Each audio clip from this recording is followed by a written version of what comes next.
the ministry of tactical yeses rather than the kind of department of no's. Would love to, hear a little bit more about kind of what that actually means in practice in the organization, how you're kind of building that culture internally. Yeah, so I think this kind of playbook has come from my own past experience and my own mistakes. So looking at kind of my early days in the online gambling environment, where I very much seen myself as the gatekeeper of player safety, and everything the business wanted to do was commercial. I was very stamping my feet, saying, "No, I don't want to do this. We can be better."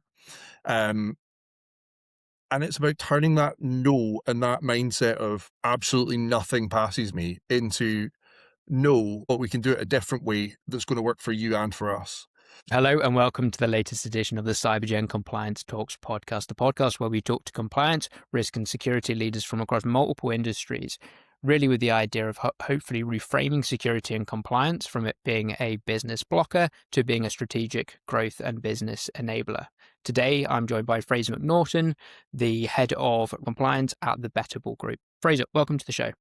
Hi, good to be here. Yeah, my name's Frazer. I'm the head of compliance and group MLRO at the Betable Group, which comprises Betable Limited, Grace Media, Gibraltar Limited, Grace Gaming, a couple of other kind of smaller companies.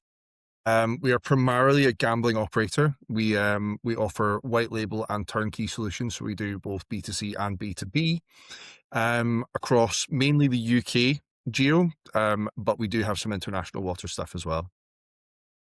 Gotcha. And, prior to joining the Betable Group, would love to kind of understand what your kind of professional background was before joining this organization, this group. So I spent about 10 to 15 years in retail and hospitality before finding my home, I guess, in the gambling industry, as many of us in the compliance field in particular. I feel like I got lost a little bit on the way to college and figured out what I wanted to be when I grew up.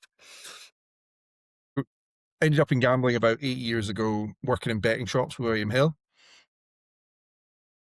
Long story short, moved from retail into a safer gambling background, looking after Scotland and the North for William Hill, and then into online kind of post-pandemic.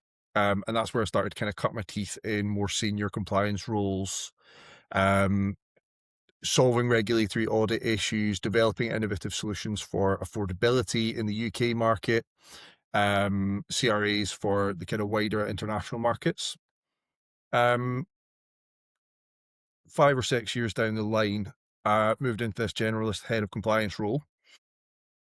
A bit of a smaller operator, but we're one of the last made white labelers standing at this point in the UK. Although I think there's probably going to be some coming through the ranks with the new tax changes and stuff. There will be challengers. So it's really interesting now to be able to look at it from a B2B and B2C perspective, because prior to this, I've always been B2C. I love that. And I'm keen to sort of unpack and understand compliance in the lens of, in the lens of this kind of gambling and gambling operator side of things. So can you talk us through the kind of the regulatory changes, the kind of compliance, the particular frameworks that really are most relevant and kind of pertinent to you in the industry? So like most compliance frameworks, you're looking at Data Protection Act is obviously quite significant, but we largely we have a data protection officer that deals with the majority of that. I don't tend to see too many headaches from it, but where we see the most workload coming in and landing on my desk is licensing. So unlike finance, etc., the regulatory landscape is very, very different from country to country. So you're looking at the UK, it's one of the strictest regulatory regimes, if not the strictest regime for gambling in the world. But you have to kind of alter your mindset when you're looking further afield. So we're also licensed in Gibraltar. Now they're very strict on anti-money laundering, but they're a little bit lighter touch in terms of customer freedoms, so safer gambling, things like that. And then you've got other licensing regimes all over the world. So there's loads and loads in Europe. We don't operate in Europe at all at the moment, outside of the UK. And you've got places like Canada, Ontario, where you've got a very prescriptive licensing regime versus the UK, where it's very principles based. So it makes it a really varied job depending on what licenses you work in and depending on what compliance officers you speak to, what their experience is. They'll have you could ask 10 different people and get 10 different answers to that question. Love that. Keeps you on your toes then. Absolutely. So one thing we spoke about in our previous conversation that I wanted to bring up on this is you talked about kind of compliance and you building the kind of culture or phrasing compliance as being the ministry of tactical yeses rather than the kind of department of no's. Would love to, hear a little bit more about kind of what that actually means in practice in the organization, how you're kind of building that culture internally. Yeah, so I think this kind of playbook has come from my own past experience and my own mistakes. So looking at kind of my early days in the online gambling environment, where I very much seen myself as the gatekeeper of player safety, and everything the business wanted to do was commercial. I was very stamping my feet, saying, "No, I don't want to do this. We can be better." Um, and it's about turning that no and that mindset of absolutely nothing passes me into no, but we can do it a different way that's going to work for you and for us. So it's about taking a bit of a bit of a commercial mindset towards compliance without giving everything away. So say you've got someone in the commercial part of the business and they come to you with something fairly radical, maybe a little bit innovative, but you're just looking at it and your brain is screaming risk all the way through this conversation. And it's about being able to sit there and be at the table at the design process and just say, no, we cannot do that. But if we tweak this and this, it's now compliant.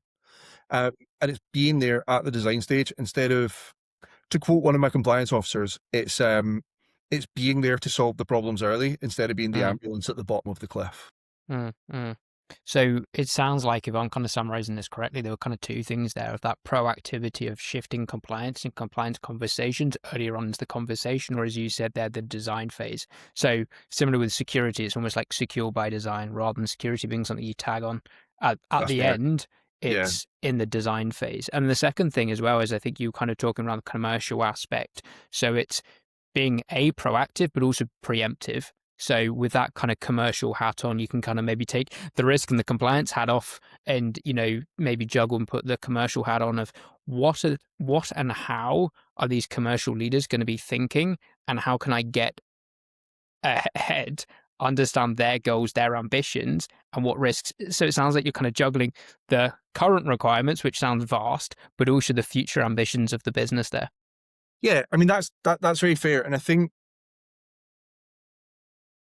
best way I can kind of characterize it is looking at the difference between legacy operators and challengers. So I've worked at both now. And what we've seen where really kind of compliance culture came to life for me was when I was at Midnight. And we sat down about 2 years ago, just at the start of the year, and the business was quite frank with us. They were like, look, we are going up for a funding round, but if we don't get this funding round, dust off your CVs. It's not going to work. Right. And part of that was we had to work out how to turn what was a really, really difficult customer journey from a compliance perspective, loads of friction, lots of customer drop off, into something that was almost seamless, as minimal friction as possible for customers, maximum customer retention. And that was looking at it from an AML perspective as well as from an SG perspective. And I am going to try and explain this without breaching an NDA. So what we did, we sat down and we were quite frank with the board. We're like, look, we need some time to make these changes and we need not to be inundated with tons of trash customers or whatever while we're doing it. So we agreed with the business there was going to be this kind of 8 to 12 week hiatus of marketing spend where we spent enough money that we were still on the radar, but we were nowhere near what we were spending prior. And that gave us that breathing space for us to sit down in a boardroom and really nail down what does AML compliance look like? How do we streamline it and build it in with the customer journey and rewrite that journey instead of having it as kind of bolt-on touch points, if you like, along a customer journey, which it was really inefficient. It was email led. Customers hated it. You had as many people replying saying, absolutely not, shut my account, if not more, than you did have people coming back and saying, yeah, do you know what? I'm happy to answer your questions. So we completely reworked that, made it as automated as possible, onboarded some tools which allowed us to do that. And from a safer gambling perspective, we kind of reinterpreted how we were working within the main part of the regulations there. So what I mean by that is there was a particular rule that came in where any customer that was deemed to be of medium risk of gambling related harm had to receive a phone call. You had to make that phone call, but you also had to bear in mind the customer's Original preferences in state. terms of contact. Hmm. So what that allowed us to unlock was a very, very clever system that we designed. Basically, we'd push a button in the back office and it would tell the customer if they were on site at the time. It would tell the customer, hey, we're about to phone you in about 3 to 5 minutes. If you want to take that phone call, push this button. If you want to book it for another time, click this button. It gave them a calendar with just a drop down of every available time for the next 7 days. Or if you want to do it via live chat, click this button. So that then led us into this customer-led environment where they told us how they preferred to communicate and when, and then we could take reasonable action at that point. And what we've seen across the two of those was retention went up dramatically. I think it was about 35% across the pair in terms of retaining these customers. And the initial focus was month 0 into month 1. We were starting to see that trickle into month 0, 1, 2, 3, all the way through to 6 by the time I left the business. And we were still retaining many, many, many of the same customers, which is quite rare in UK gambling.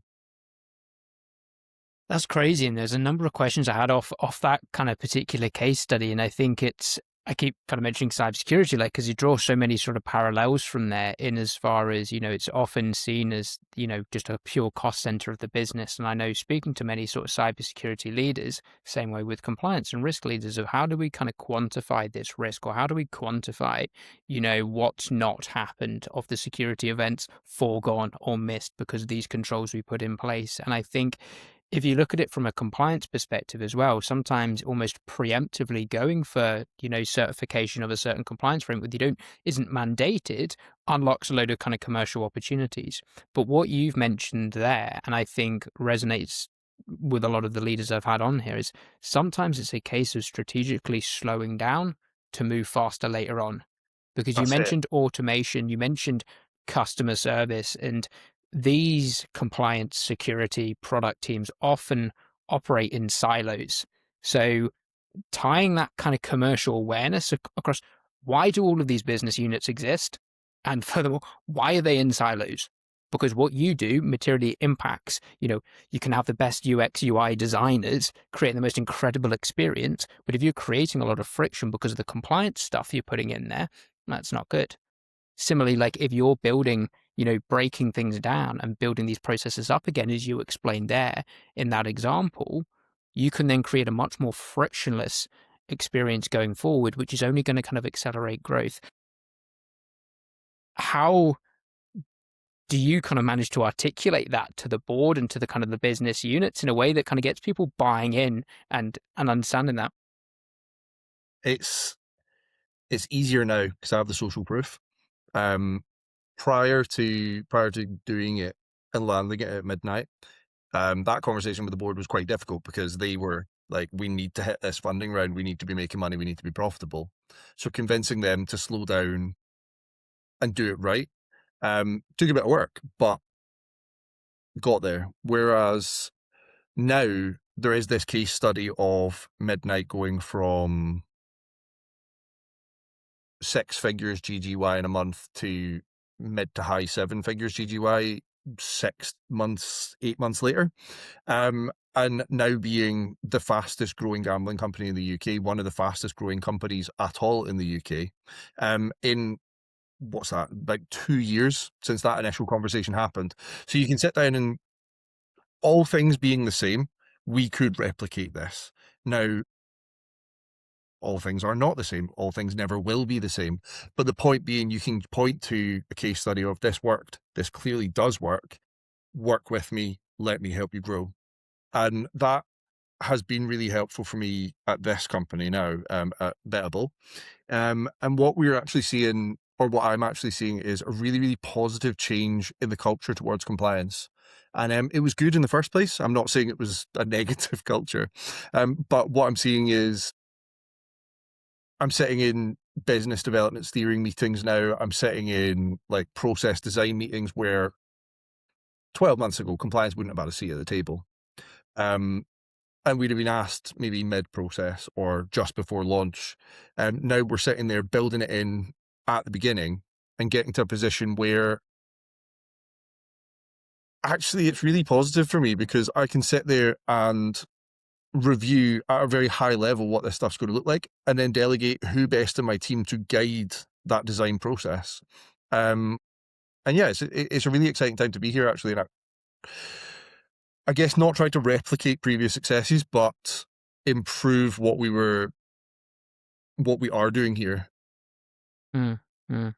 Well, it makes loads of sense, and I think it's so interesting what you're saying about kind of having that credible case study and having that social proof. Same, with me kind of running my own business, getting that first customer is the hardest one. Once you have that kind of confidence yourself, but also you have that case study, that credibility, something you can genuinely show and demonstrate to people. But to your point, we can't guarantee, past successes are gonna, guarantee that you can do the same here. But it's sure as hell helps those conversations.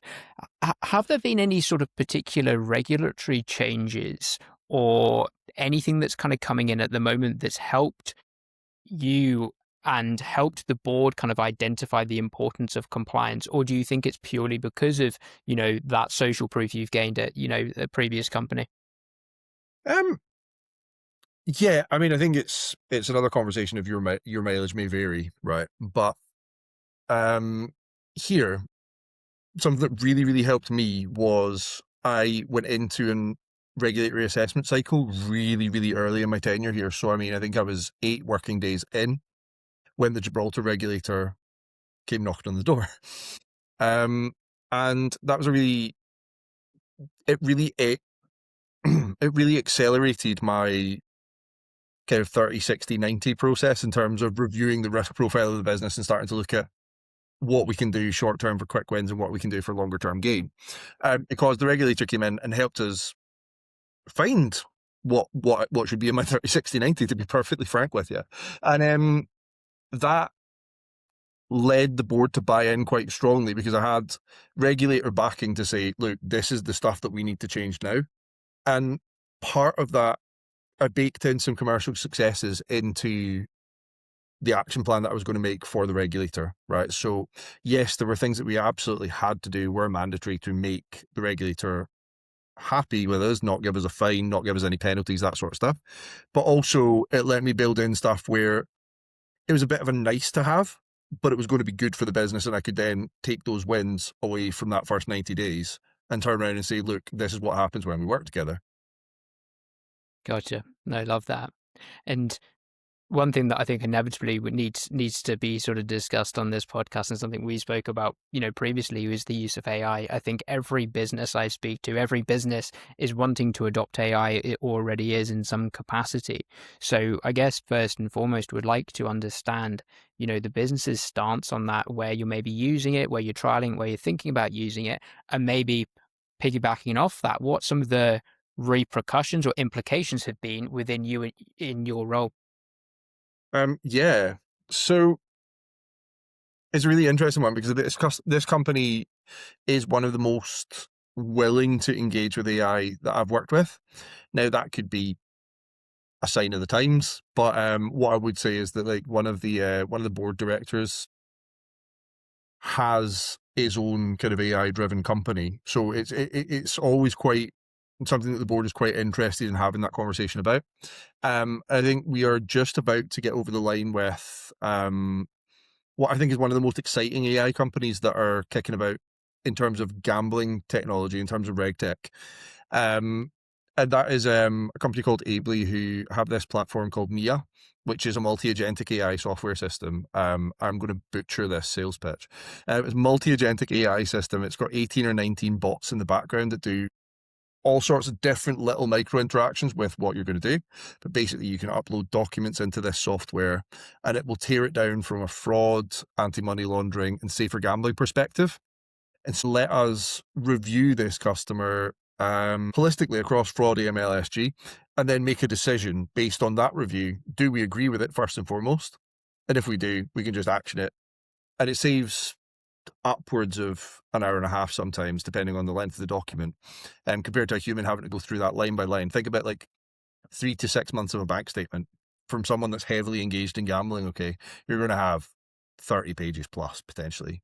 And line by line going through, is that a third party? Is that a loan? Is this person in debt? Are they overly engaged in gambling? Is the balance in gambling too much? That sort of stuff. Now, what that's going to do is a huge saving. It's a huge 70% roughly labor saving, we estimate, for those documents in particular, for not that much cost. And it minimizes that risk of human risk. Risk of human error. And that for us is one of the greatest regulatory risks we've got at this point, is the human error factor, because we've got subject matter experts at head of level. We've got at safer gambling, AML, money laundering reporting officers. These guys are all experts and they're really, really good and they're seasoned operators. The junior analysts don't have that at their back. They have 6 weeks of training and then dropped into ops. That human error risk is really, really high. So what we want to do is be in a position where the junior analysts aren't obsolete, but that their role changes and becomes a much more judgment-driven role rather than collecting open source data, scraping through documents, doing all the stuff that disengages the brain and makes you prone to making pattern-based judgments instead of actually judging what's in front of you. So I think that's really, really exciting, that synergy between AI and humans, that we're not looking to eliminate the workforce, but we're certainly reducing our future requirements as we scale by about 70%. So it's augmenting and enhancing rather than replacing. And have you, I'm not talking about this specific software, but have you noticed any sort of blowback or particular challenges with anywhere in the business you have introduced AI where it's maybe not gone to plan, or there's some unexpected, consequences? Personal experience, no, not yet. And I do say yet because something always happens. But speaking to colleagues in the industry, I think there's been that rapid adoption of AI-based, especially in customer service, AI-based service models.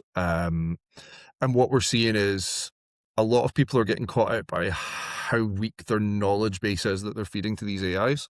And that's a real shame, because you're seeing companies that have had exceptional customer service up till this point write off most of their staff, most of their CS staff, I should say, bring in this based AI model that essentially just escalates if there's safer gambling risk or a complaint or a DSAR request. And everything else it just handles based on the knowledge base. And it's a mess. It's nonsense. It's crashed their Trustpilot. So you then start to see them rebuild CS teams from scratch. And it's difficult to watch. It's difficult to see some of my friends and colleagues from other operators that are really struggling with this at the moment. But it's a cautionary tale as old as time. Like, technology gets adopted faster than competency to handle it. And I think that's why the approach of kind of augmenting and enhancing rather than replacing is a clever one, because as you kind of even quite openly admitted that it is going to reduce your hiring needs going forward. But, if you can have 3 people augmented doing the role of 10 people, it's not a case of let's slash the workforce now and there are going to be no consequences. We can eventually maybe get to a point where instead of 3 people doing 10 people's work, there's 1 person doing 10 people's work. I'm not going to say that's what you guys are going to do, but that's more of a gradual phasing out or phasing in process, phasing AI in, phasing employees out, rather than a overnight, let's kill the workforce. Yeah, I think something that I'm really excited to see developing in AI, particularly AI in terms of software as a service models, is the one that I was just talking to you about there. You can teach it. It's not just here it is out the box, go. It's here it is out the box, go. But if it has questions, it'll ask you and you can teach it. You just upload additional information so that it can work with it in the future, and it gets smarter and smarter and smarter. And we're going to end up with a Skynet situation at some point, but I don't think it's going to be this technology, so I'm kind of okay with it. At the start of the podcast, you were kind of talking about how many different countries you operate in that have all different regulatory requirements. And I think commonly with most of the business leaders I speak to on this podcast specifically, are UK based. And we do talk about, some of the pros and cons of being in one of the most heavily regulated countries. It does pose so many positives when particularly trying to sell into the Middle East or elsewhere that has as strict kind of data sovereignty rules, for example. However, on the other end, it is annoying maybe looking across the other side of the pond and seeing people having a little bit more agility where, regulations can be a little bit more lax. As you're kind of navigating the growth of the business from, a commercial side, from a compliance side, what are the particular areas that you're most excited about as a business to kind of penetrate the markets and take the success you've already got and really kind of proliferate that out? So we see the best or the biggest opportunity for us at the moment is pushing out internationally into more software provision markets. So providing turnkey solutions more so than white labeling internationally at this point. So what that means in practice from a gambling operator perspective is we will have licensed software that is tested to local standards, is fully compliant with whatever your local regulations are, whether it be money laundering regulations, payment processing regulations, even safer gambling regulations, depending on the environment that you're in. So we would then sell that software on a kind of a lease basis where someone who has a business customer relationship, license, can come onto that license and they run their whole operation. They use our software, but they run the whole operation. And we are largely de-risked in that regard because we don't have that B2C risk. So we're not dealing with as much regulatory scrutiny. We're certainly not dealing with as many customer complaints or law enforcement contacts, things like that. But what I think is a really interesting and exciting opportunity internationally is how much more frequently we're seeing opportunities to license into tiny little niche markets, where either very few or no one's really operating online. And because we have got this proven concept of we've got software that lives and works and breathes in the UK, but we've transplanted it into Gibraltar. We've transplanted it into we're nested under an operator's license in the Philippines now. So we've started to see these kind of niche geos popping up where there is interest for us to license in there, either as software or as B2C, and start to make a go of just these tiny little operations where there's a lot of affluence, but the headcount's relatively small in terms of the people that are going to come in. And I think that's really interesting because there's very, very few operators that are doing it well at the moment. And you mentioned earlier on the podcast as well, if your background typically was more in the B2C side of things, so stepping into Betable Group was maybe your first kind of foray into the B2B world. You mentioned there sort of this model you've got de-risks largely what you're doing because you're not dealing B2C. Have there been any sort of particular challenges or surprises you noticed transitioning from that kind of B2C model to more of a B2B model? Yeah, I think the interesting one for me and something that's a bit of a project at the moment is going through legacy contracts with a fine-tooth comb, and making sure that they're really locked down and really genuinely lucrative for us, but lucrative for our partners as well. It's one of those ones where it needs to work for both sides. Because if one side's getting screwed, all that's going to happen is they'll quit the contract at the end. So we need to make sure that these contracts are lucrative for us, but also lucrative for the partner. And I think a big part of that as well is making sure that both sides have access and a right to audit, access and a right to remediation, especially if there's compliance concerns, if there's issues happening, if there's mistakes being made. We need to be able to sit down as grown-ups and say, hey, look, this is in the contract. Let's just fix it so it doesn't have to become a legal battle. I think that's something that is going to become more and more of a concern as we scale. Because it's not just going to be small-time UK-only partners anymore. We're going to have partners where they potentially sit with us in 3+ geos. And at that point, the numbers get staggeringly big. And I don't want to be in a position where we have to have a fight with somebody about it. And I really want to make sure that everything's just cast iron, locked down in contract so that everybody can just get on with it and deal with it as grown-ups instead of having ambiguity where, nah, it's your problem. No, wait, maybe it's mine. It sounds like conflict resolution is quite a big part of this kind of compliance role, whilst you're kind of battling maybe or sort of positioning compliance, as you mentioned, as a ministry of tactical yeses. You're fighting that kind of battle on the one hand, but also you're fighting to kind of ensure, as you mentioned there, that, deals are lucrative to both sides, that neither side's getting screwed over. So it sounds like there's a lot of, you know, conflict resolution that has to kind of go on in your role then. Yeah, I think the way I sometimes characterize it is it's all well and good turning around and looking for the adult in the room until you realize that it's you that's the adult in the room. Mm. And that is really difficult sometimes when you're in rooms with lots of big personalities. So maybe you're in a business meeting where there's C-suite from both sides, and they're kind of going at each other and they're coming up with whatever wild contract ideas there might be. And just having the ability to stand there and plant the flag and just be like, look, that isn't going to work, but here's what we can do to make it work for both sides. Let's come to the table and discuss around what the non-negotiables are so that we can get the negotiation on the negotiable bit absolutely fine for both sides. And I think that the first few times I had to do it was a bit scary, but it's like everything. Once you've got a bit of experience in it, it gets easier and easier. The more times you can reference back in your head to, I did this, it went well, I did this, it went poorly, the easier that gets, because you can just you can plan it better.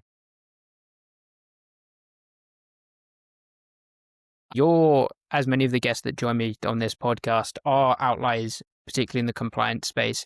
And by that, I mean, we spoke about understanding and developing that kind of commercial awareness and really creating this kind of paradigm shift internally or carrying it across different businesses. As you mentioned, you've got this social proof, this case study you've packaged up from a previous business where you can actually evidence where compliance, you've turned it into a bit of a revenue generator or a business enabler. Now, for every you out there and some of the other people I've had on the podcast, there's hundreds or thousands of compliance leaders who maybe have been told your job is to slow the business down. That's what you have to do. You have to put the brakes on, and they kind of succumb to that role. They understand that's their job remit. So what would any sort of, and I'm putting you on the spot here, but what would your kind of practical, actionable advice be to compliance leaders that are maybe they're a bit earlier on in their career and thinking, I think there's a better way of doing things. I don't want to be that person that's always butting heads with people and slowing the business down. I think there's a real opportunity here. From your personal experience, what would your greatest kind of actionable advice and tips be? So I think something that changed the way I looked at it was actually when I was at a company, a third sector organization called GamCare, who deals with supporting people with gambling related harm, all the way through the gamut of therapy, chat services, lobbying, all that sort of stuff. And they introduced me to a concept called black box thinking.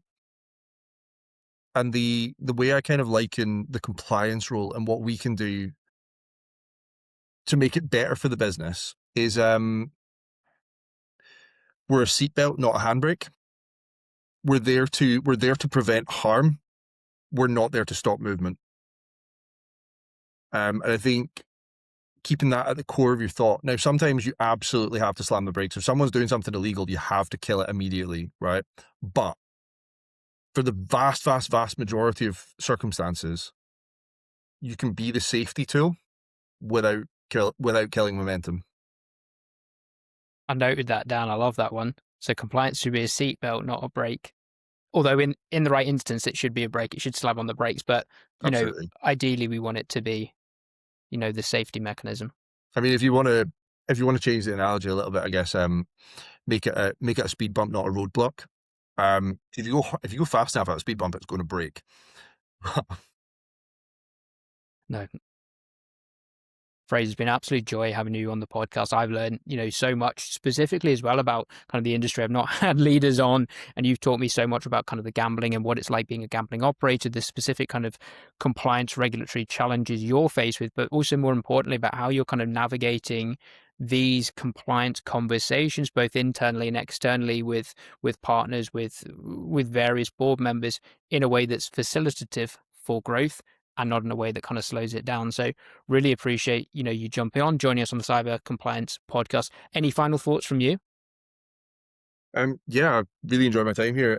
I think it's something I don't tend to lean too much into is the cybersecurity elements of the business. But kind of since talking to you, I've been kind of touching base with the infosec guys, and yeah, I think there is a lot of crossover, like you said earlier on. There's a lot of crossover. I think there's opportunities to learn from each other, and just something that I would call out as well is I'm happy to grab coffee with just about anybody. Doesn't matter what walk of life you're in. I think we can all learn from each other. So if anybody that was listening to this wanted to reach out, more than happy to.